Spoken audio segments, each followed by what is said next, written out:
Wow, Kishimoto actually did it again.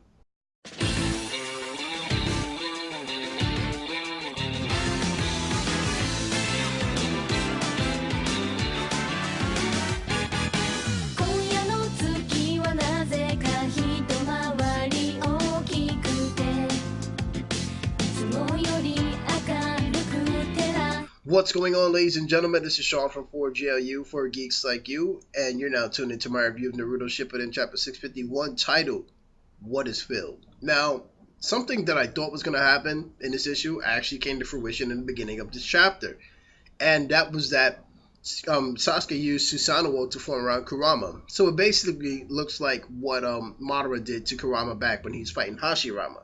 So I found this really interesting, mainly because when Susanoo was around Kurama, it looked really different from when Madara had control over it. Like this Kurama with Susanoo around it now has a horn. It just looks crazy. It looks like a beast, more threatening than what Kurama looked like when Madara, who was supposed to be a complete badass, had power over it. So I was like, oh, okay. I don't know if this is because Sasuke is more, on the dark side, a little deeper, or because his Susanoo was different. But regardless of what, Kurama has a horn on its nose and it looks badass. So Obito was not threatened by this change at all. In fact, he stands up in front of it and it's like, just because you change doesn't change anything. The moon is still up there, dude, and I'm about to bring everybody into Dreamland. So your change was pointless. And I find something else really interesting about Obito, and it's that he has a weapon now, and this weapon is called the Sword of the Soul, and it's literally a giant strand of DNA, literally. And I'm like, okay, I mean, I can get behind that. Just okay. And he's using this to actually swipe at the new form of Kurama. And it's pretty cool. I have to say it's pretty cool watching Naruto and Sasuke actually team up. I find that really cool. I mean, even though it doesn't look like Sasuke is like still really trustworthy, it's still cool to see them actually teaming up to take down this opponent.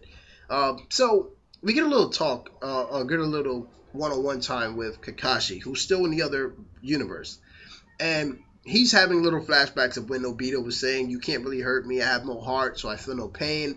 And I'm like, is Kakashi about to kill himself or damage himself anyway? Because he's like, what Obito sees, he sees, and what Obito hears, he hears. And they have some kind of connection. Now, I know that Kakashi killing himself won't really kill Obito because Kakashi died by Pain's hands and Obito was still around. So I'm just trying to figure out what is his strategy. Like, why is he thinking about this? Like, is he? I mean, it's obvious that he's about to do something. They didn't just focus on Kakashi for no reason. Kishimoto doesn't do shit like that.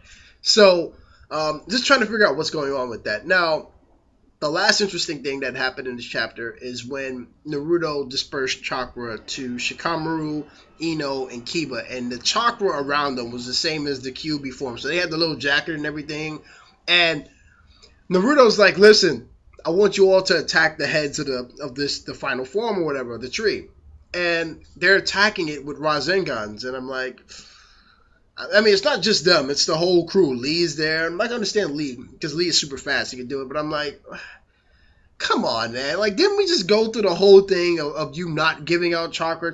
I mean, yeah, it's a part of strategy, but come on, man! Come on, man!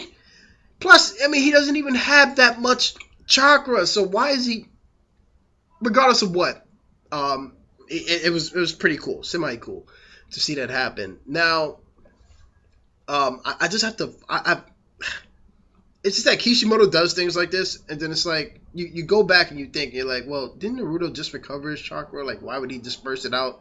I understand it's to get rid of the beast or whatever, the Ten Tails, but to take down the defense of Obito. But still, like, huh? But regardless of what, after this happens, Naruto and Sasuke. Well, Naruto tells Sasuke that there's an opening, and we need to hit that opening. It's only one shot. Naruto and Sasuke go for the shot. We got Obito charging at them. They obviously hit that.